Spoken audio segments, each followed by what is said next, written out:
Evening, afternoon, good morning, wherever you are watching us from. I'm your regular host on the Connect with Comfort show, Comforts, Eyitayo. I'm greatly delighted to welcome you to this show today. Today, we are going to explore the arts and science of building a thriving online community around our brand. In this age of social media, e-commerce, and ever-evolving digital marketplace, establishing a strong online presence has become paramount for any brand, organization, or individual seeking to make a meaningful impact. And as the heart of this digital journey lies the concept of community. Community, as we know, is talking about group of people, core of human interaction and growth. For centuries, we've had communities. They provide us with a sense of belonging, shared purpose, and a space to connect, learn, and contribute. In the digital realm, communities take on a new dimension, transcending geographical boundaries, just like this, and allowing us to create connections and engage with our audience like never before. When you talk of communities before, you probably be thinking of village association and all that. That is limited, unlike what we have today. So today we are going to explore what it takes not only to create an online community, but to nurture it, help it to thrive, and leverage it to enhance our brand success. We will discuss strategies, tools, and best practices that can help us build authentic, engaged, and enthusiastic communities that truly resonate with our brand values and objectives. So, without much ado, let us get cracking, but shortly after this break. Please remain connected. We'll be right back. Thank you.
You're welcome back.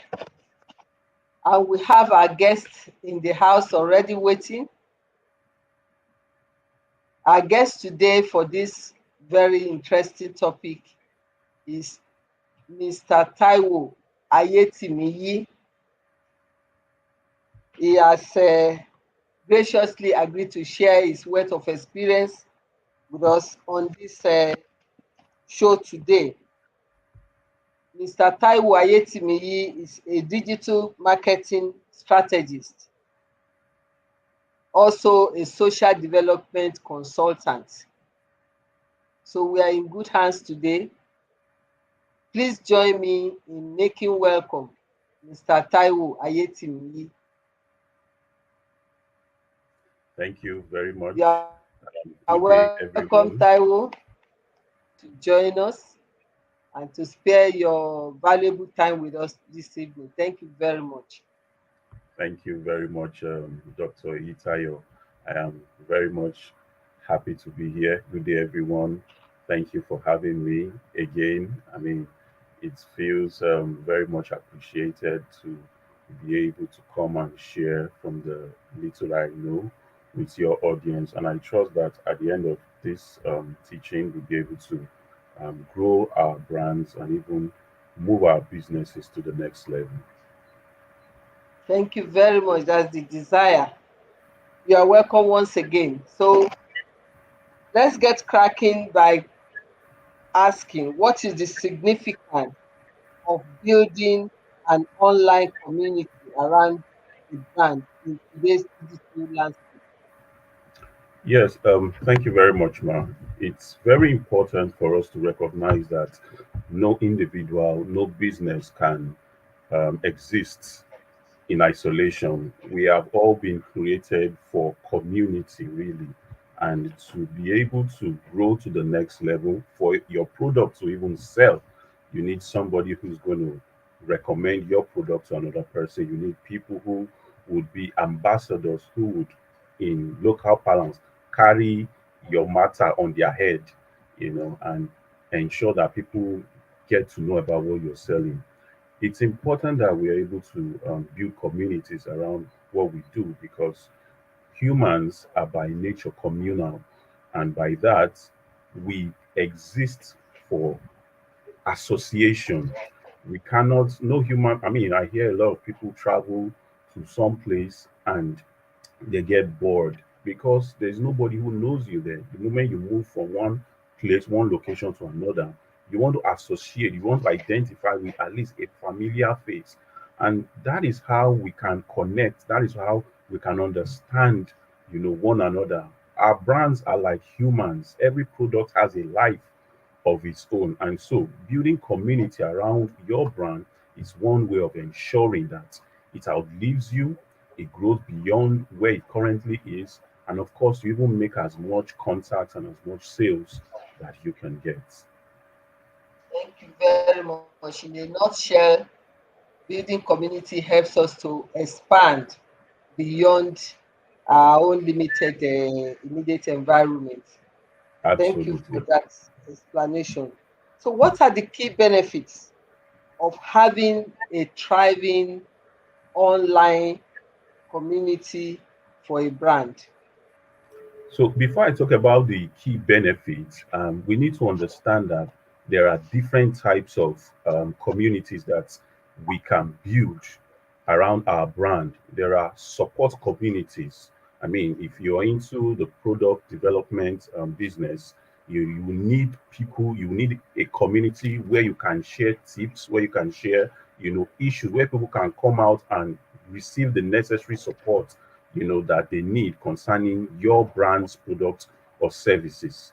You need a community that's interest based, and this kind of community focuses on specific interests. I mean, a camera company, for example, can build a community around people who are interested in knowing more about their brand, about their service offering. A phone company can build a community. Artists build communities, and those are interest based. Apart from that, you can have an advocacy community. You're passionate about sustainability, green energy, I mean, human rights, and whatever. You need those kind of communities. And the benefits, are so much. I mean, what it does is that it helps build brand loyalty. It's the cheapest way of marketing your product, which is word of mouth. So you spend less even on your marketing. There, people can provide support for your products and services. You can even get ideas, that you can research more about on how to improve on your products and services. So those are some of the advantages on why we should build, or benefits of why we should build a community around our brand. Thank you very much for that detailed explanation. So, how can a brand identify and target the right audience for building an online community? Okay, so there are several ways you can do it. There are people who would have shown interest in your company's product or service, past users.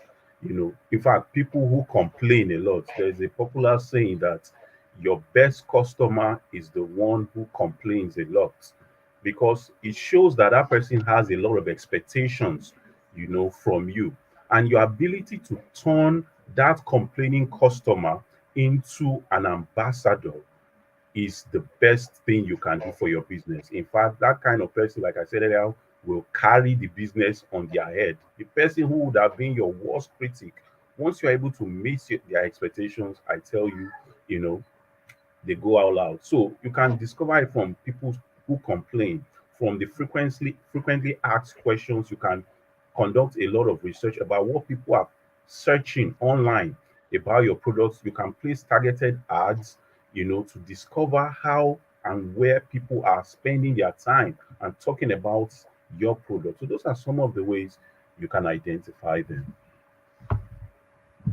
Very true. Thank you for that. What platforms and tools are most effective for building and managing online communities around our brand? Okay, so on the online aspect of it, there are several of them. WhatsApp is a very good community. I mean, it's a very good platform where you can build community around your products. Facebook groups, Telegram, um, even on your personal website, you can create a forum whereby people have the opportunity to register using their user ID or product ID as an access code. So there are so many ways to go about it. There is no one approach that cuts across, as the best. All you need to do is to understand where your audience spend most of their time, what kind of technologies they are comfortable with, and of course, develop those platforms to ensure that they are able to get the necessary support and feedback.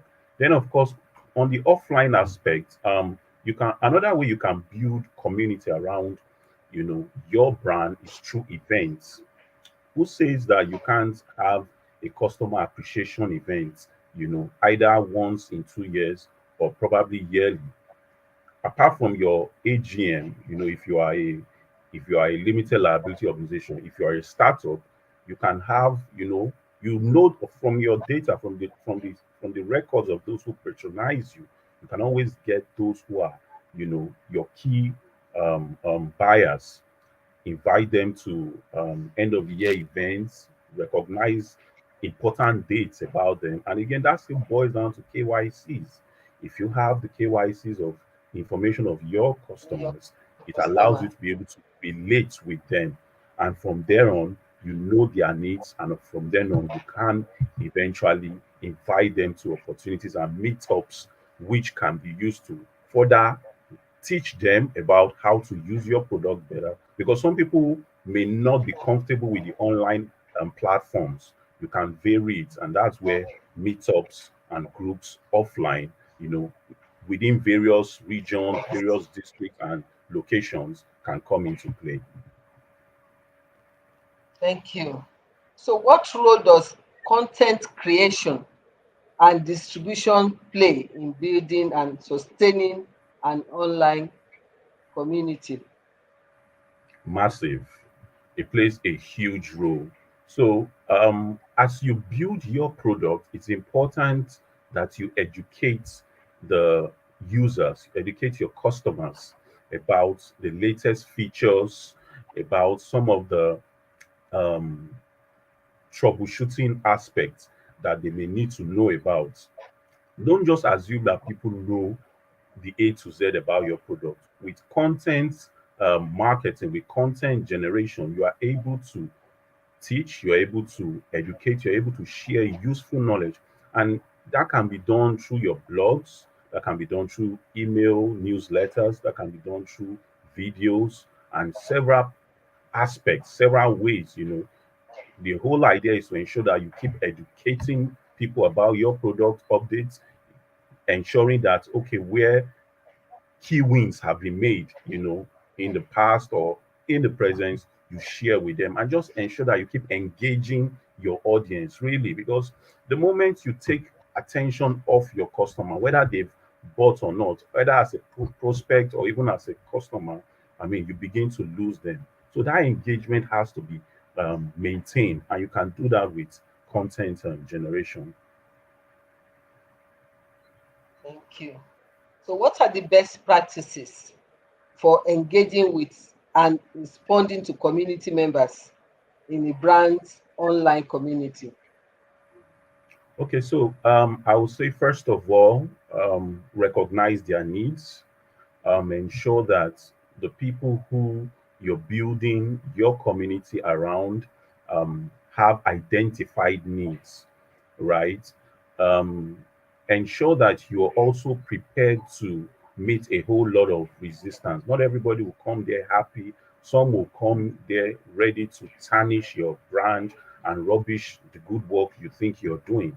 I mean, hiring professionals to manage such communities is very, very important, so that you can take your mind off those nitty gritty aspects of the job and concentrate on building the business as a founder, as a CEO.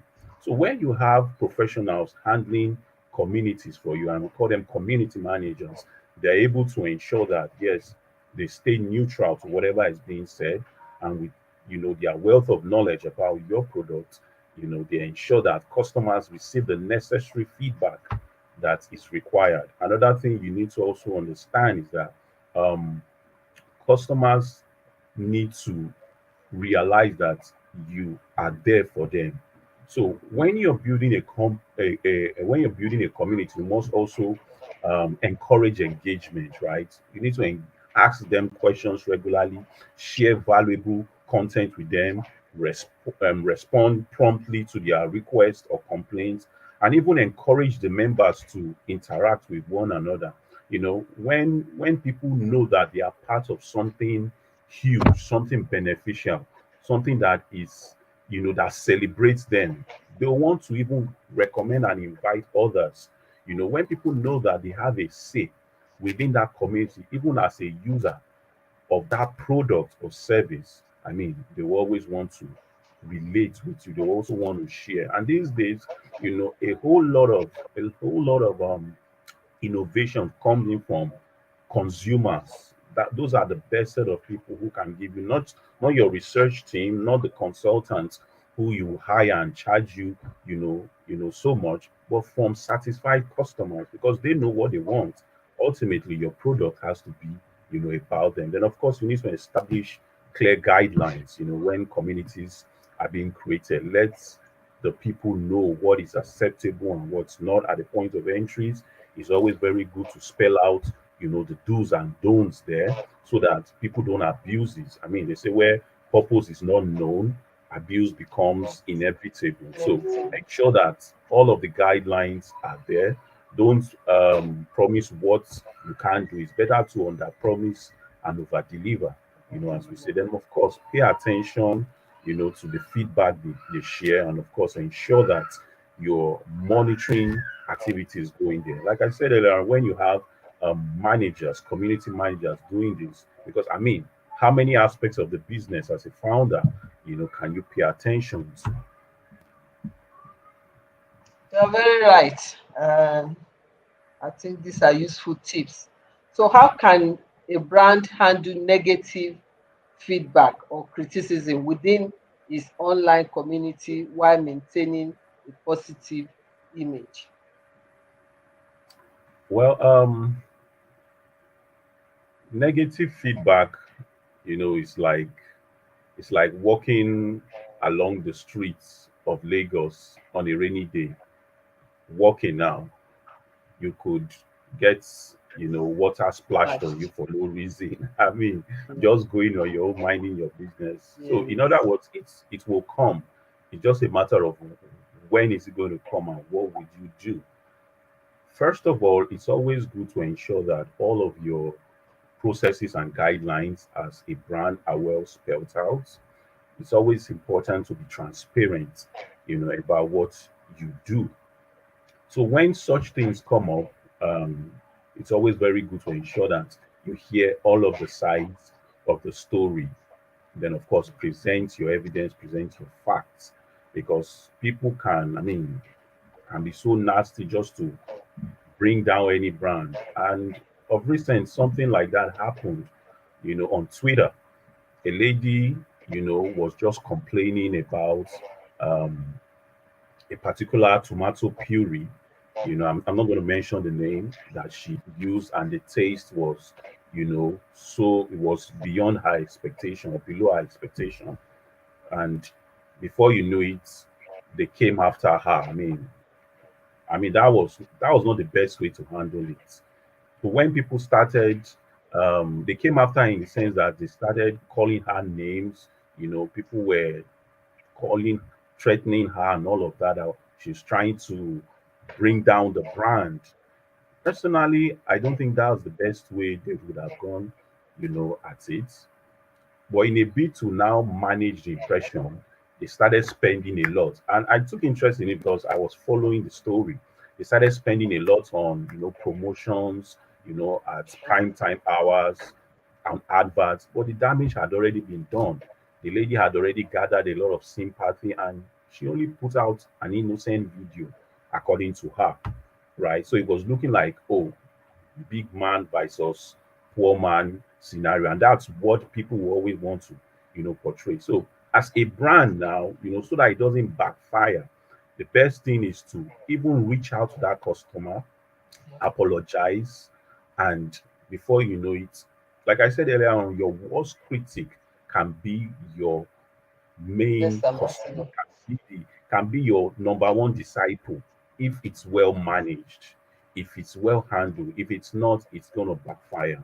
I know they spent a lot, just trying to redeem their image that had been already tarnished. I don't know how well product sales are going in the market, because when the last time I checked, I couldn't see much of it, but they just kept on, spending so much on advertisements. For me, that negative feedback wasn't properly managed. There are better ways to go about it. Okay. Thank you. What metrics and KPIs should a brand use to measure the success and impact of its online community building efforts? Okay, so KPIs would include website traffic, news mentions, social media engagements, number of questions, sent to your DM, frequency of phone calls, and even inquiries made. Those things show that something is working for your brand. Those things show that people are listening and actually following your brand. And so the higher they go, it means something, you're doing something right. So we need to ensure that our online presence as brand builders, or as a brand, is top notch. It has to be attractive, it has to be engaging, it has to evoke, people's feelings and make them feel good to be a part of it. So the more they talk about it, the more they're sharing with their friends, the more they are visiting your products. Ultimately, they're going to be buying from you. So those are KPIs. When you hire a community manager, you can look out for, because at the end of the day, you question will be, okay, so what are these guys doing? How does this translate, into sales? Those are KPIs that you can use to track. Thank you very much. How does the size of an online community impact its effectiveness for a brand? Oh, it's simple. The bigger the better. You're having a lot more people talk about you, having influencers, want to partner with your organization, partner with your brand, shows that you're doing well. And Let's not play small. Who says you can't? I mean, over the some few days ago, rather, I was at a training program, and according to that brand, they had already sold 90 million of their products globally. I mean, 90 million of a particular product shows that it's in hot demand. How many products, how many units of your products can you say you've sold? So it comes with a whole lot of effort, and of course, having more people, having more views, having more talk about what you do is the way to go. I mean, engaging in Yeah. positive PR, I mean, public relation activities and campaigns and awarenesses is the way to go. So can you provide example of brands that have successfully built thriving online communities, and what can you say you've learned from their experience? So for globally, I think Apple has been able to build a very successful online community. They've sold millions of their products, um, bringing it back down to Africa. Jumia is another brand that has built an online community around what they do. So even as a user, you have followers on social media, they have sellers, they have staff. I mean, it's in different ways. Iroko TV, when you look at um, the digital media aspects, has done very, very well. And so those are a few companies that they are not paying me to come and advertise them here. So Advertise let me free. just let me just mention It's true. those few. It's true. Yeah. It's true. But at least it's good to draw on practical experience so that people can Oh relate yes. it to what we have Oh been yes. saying. And So and that's when why when we Jumia yes, when Jumia came into Nigeria, I mean it was like, hey, who do they think they are? But mm, Jumia has become a household name now. I mean, definitely. you want to shop online, that's like the first place to go to, even though there are others, but Yeah. it shows that something is working there, right? Mhm. So they've built community, they've Yeah. built, I mean, it's working. That's just the simplest example I can give. Yeah. You're right. You're right. What legal or ethical considerations should brands keep in mind when building and managing online communities? So we need to be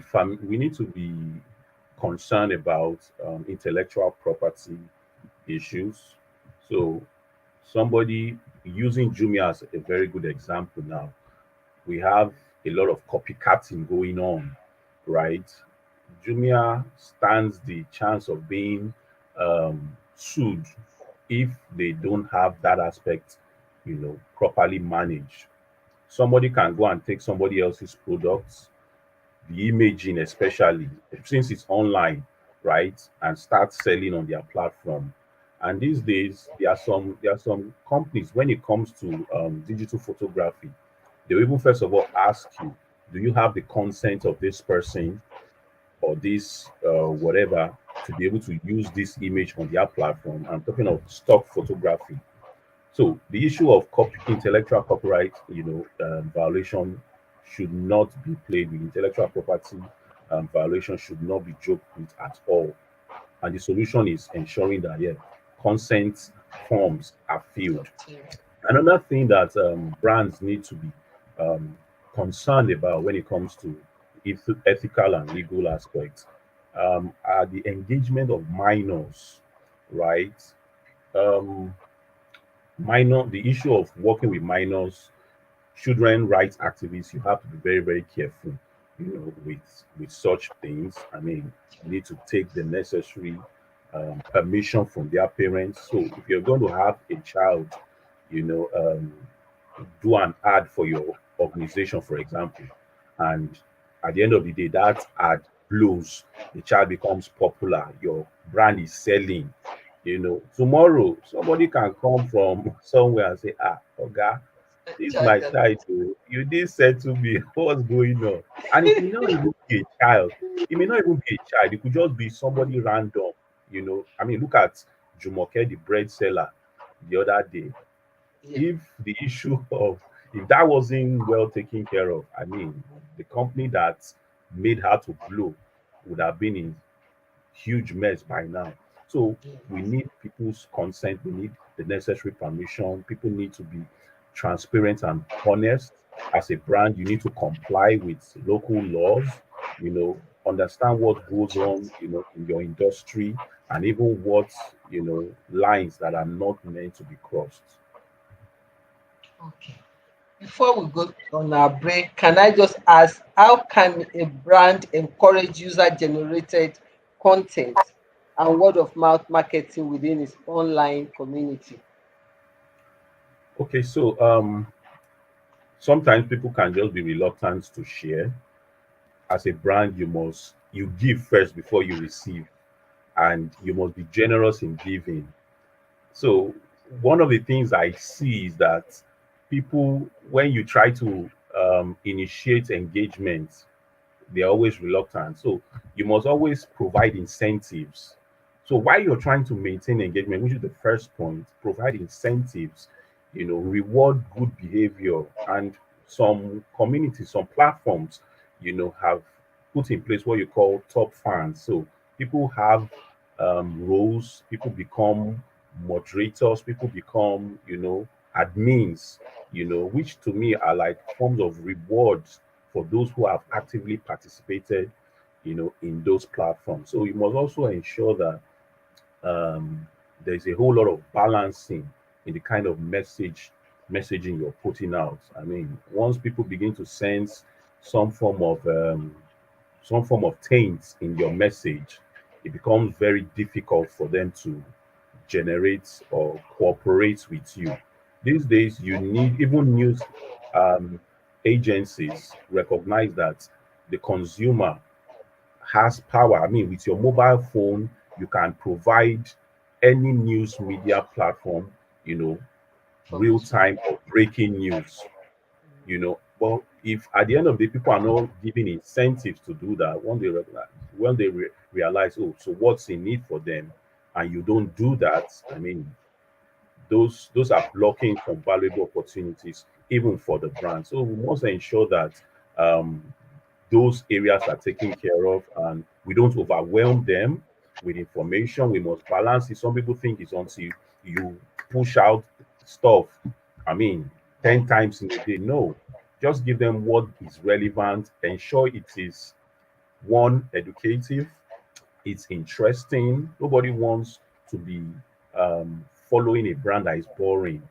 So you must also provide a human element, to what you do as an organization. Give them a little of behind the scenes of what goes on in the day-to-day running of your business.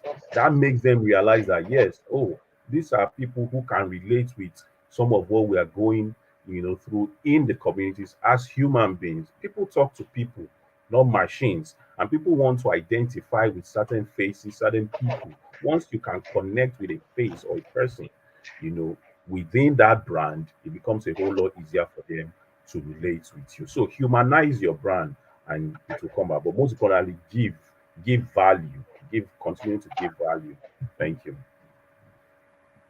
Thank you very much.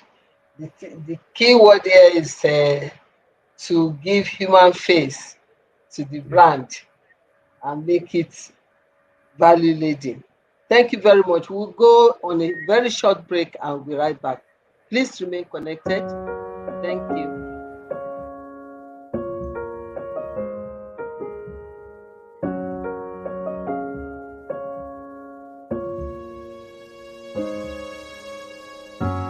I wanted to give up. I'm done with all the things I'm going through. I'm trying to keep my head up.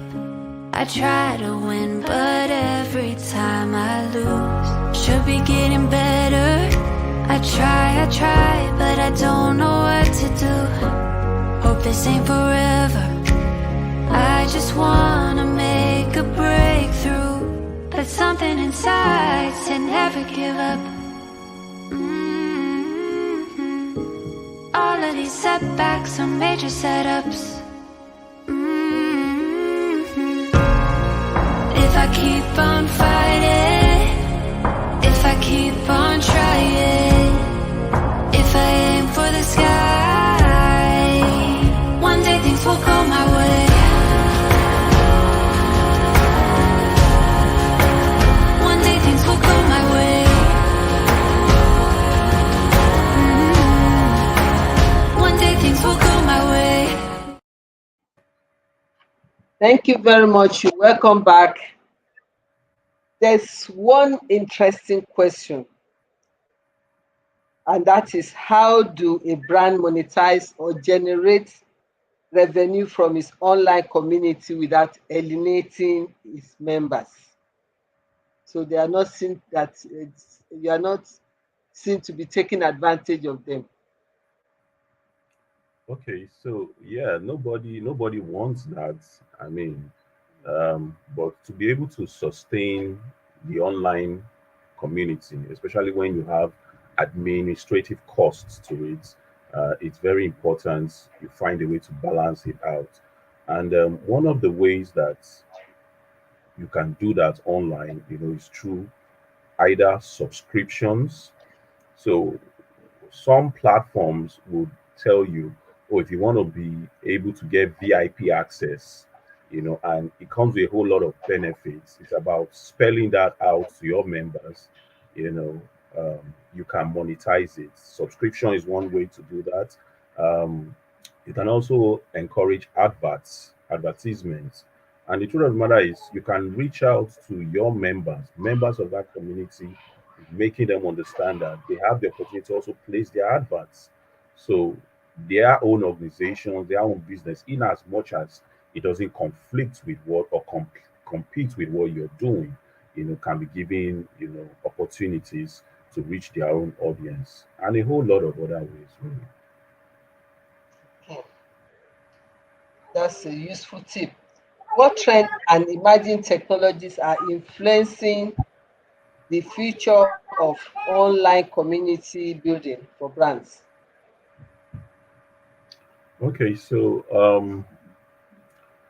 there are a lot of trends that we need to be familiar with when it comes to building communities. People want um, more personal touch to what they do. People want their relationship with a brand to be more customized, and you're being able to offer them unique experiences, will go a long way in ensuring that that aspect is well managed. There are a lot of um, predictive behaviors. AI, for example, artificial intelligence, has come to stay. For me, AI is not an enemy. People are wondering what role is AI going to play, in brand building.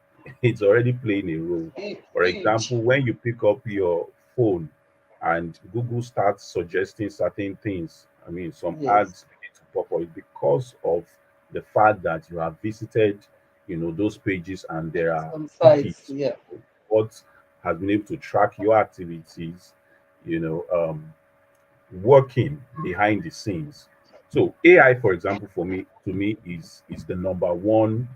We are no longer, and I will tell people, we are no longer in the information age anymore. We are in the age of artificial intelligence. It's not something that is, going to happen. It's already here. That's happened. It should not be seen as an enemy. Instead, it's for us to see it as a leveler. It's for us to use it to cut As it, costs. It's for us to use it to reach more people. It's for us to use it, to ensure that and realize that humans and robots, humans and AI will eventually become one. They are, of course, if you don't improve in your business, it will kick that business out, of existence. And we must understand how it works. So to me, that's like the number one thing. Thank you. thank you very much. How does the culture and values of a brand impact the type of online community it can build and maintain? I The mean, it's culture simple. and value. I mean, it's simple. You ultimately attract your kind. If you're a kind of brand that puts out substandard work, you attract those kind of people. If your brand is known for defaulting, if your brand is, and like I said, every product, every brand has a life of its own, and it's people that drive brands, right? If your brand is known for not keeping to their promises, it will ultimately attract those kind of people who will ultimately, you know, not be the best kind of ambassadors that you want. So the brand culture, the brand value has to be top notch. And it has to be spelled out, first of all, in the minds of your internal customers. You have two kind of customers. Your internal customers are your staff. So if as a founder, if as a CEO of an organization, you don't keep your word, honesty, transparency, and all of those values, are lacking, it will rub off on your staff, who ultimately produce substandard service or products, for your organization. So your brand cultures, it starts from the top and it trickles down to the bottom. Everything lies and falls on leadership. And so the founder, the CEO has to be the pace setter, has to be the one who spells out the culture and the value of the brand. And that's where everybody and what everyone will follow. Thank you very much. If you have a parting shot, what would that be for this topic? Okay, so what I'm going to say is this: your brand needs an online community. It cannot exist in isolation.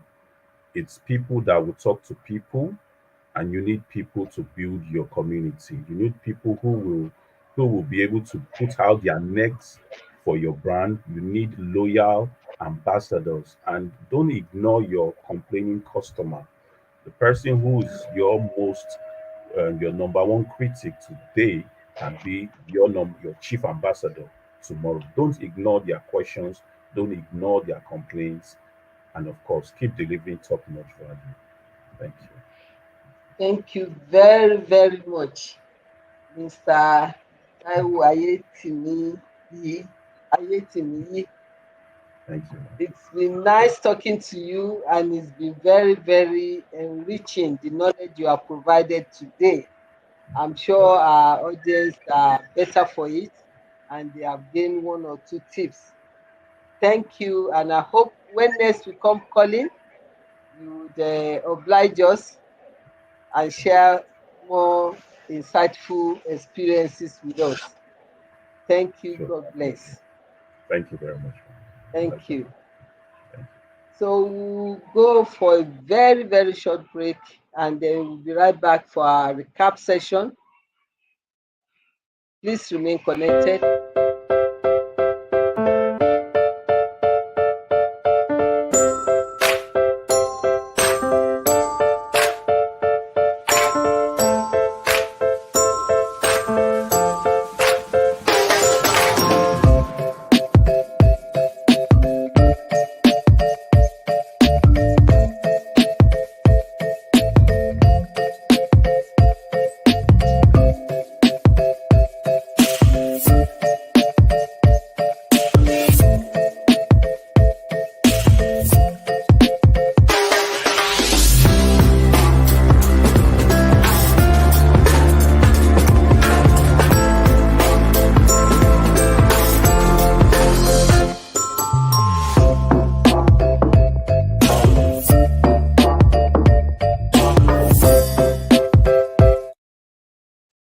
Thank you very much, and you're welcome back. We've had a very interesting session with our guests, for which we are very grateful. We talked about the importance of building an online community, excuse me, around our brand. And it has made us to understand that it's very beneficial for us to do so because it enables us to expand and grow our business. In fact, it's not something that we can avoid in this present digital age. So we have been told that we also need to choose our target audience as well as the right platform to build our brand. We must create compelling content. Content creation is also very important, and to that extent, it has made us realize that we may need a manager, a community manager to do this for us if we do not have the necessary skill or the know-how to do that. Also, our engagement strategies must be top-notch. We must carry out polls, survey, and all engage in other discussion to make sure that we are targeting the right audience and we are bringing out the right information as we desire to expand our business. We must build trust because it makes us more credible, because people will tend to believe more in us and rely on what we say. Is very important. We must also encourage user generated content. Sometimes when you have satisfied customer, they are more of ambassadors to your product or services. And encouraging users to create and share your content extend your brand far more than what you can plan, because they go they like he said, carry your matter on their head, and what can be better than that? So we also need to know how to measure successes achieved through the various methods, the KPIs, and assessing feedback to know if we are on the right track or if we are doing the right thing. Then we also must learn how to handle challenges and conflicts, and that includes negative feedback that he has explained very well to us. It's very important to do damage control in the way we manage conflict rather than make it to blow out of proportion that can cause a lot of damage to our products or services. We also need to scale our community. Scaling means to grow the community. So don't be contented with the community, because the size of the community you started with, the bigger the better. We have been made to know that if we grow our community, it's almost like expanding our business base. So we have to know how to grow that. And then we also have to follow the trend that is going on online branding. So we have to follow the trend, but do the one that is applicable to your business, not just following the Joneses. You must be able to apply the one that will follow or be suitable for our businesses. So as a form of conclusion, we already know that we are in digital age, and we need to foster a strong online community. It's not just desirable to do so, but very essential for the growth and success of our businesses. We have also learned that by prioritizing authenticity, engagement, and active listening, we can create a space where our brand not only survive but thrives. Some of the tips that we can take away from all our discussion today is that we need to create an authentic key. That is, be yourself, be true to your brand, value, and mission, and then let people know you for who you really are and what you say you are. Create loyalty among your community members. Engagement is also like a fuel. If you It's a fuel to the brand. If you engage more, you'll be able to get more responses, more feedback, and that will also help you to go on the right track to ensure you are creating value. Content is very important, as we have known. Quality of content is the backbone of thriving online community.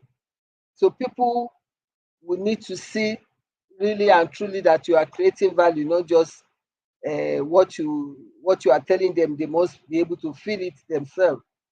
Diversity and inclusion: make your community a welcoming space for everyone. It should not be sectional or avoid creating bias. So you need to embrace diversity and inclusion to ensure a broad and well engaged, supportive audience. You need to also monitor and adapt. Keep a watchful eye on your community pulse. That is, be willing to adapt and evolve based on their changing needs and preferences. You must be flexible. Like we said, it's good to track your success to know that you are on course. And if you need to change direction, be willing to do that at a very short notice. Collecting data will also guide this particular strategy to know if you are doing the right thing. So, in closing, I would say remember that building a thriving online community is not an overnight achievement. We need to work at it. It's a continuous journey. It requires dedication, patience, and commitment to your brand vision. So, go forth with this principle in mind and build community that not only supports your brand but also empowers your audience. At this point, I would like to appreciate all my audience, the regular and the new ones, for joining us today. It has been an insightful and engaging conversation, and I hope you have found value in the ideas and strategies that we have shared today. I hope you've all enjoyed today's episode. Please remember to subscribe to my YouTube channel, Comfort Eyitayo. Once you have subscribed, please turn on the notification button, like and share our videos. Stay updated with information about upcoming events, solutions, and offers on my Instagram account at Comfort Eyitayo, as well as my Facebook at Comfort Eyitayo. Till I come your way again, I wish you all the best in your endeavors to create vibrant and thriving online communities around your brand. Thank you for watching. Stay blessed. Bye.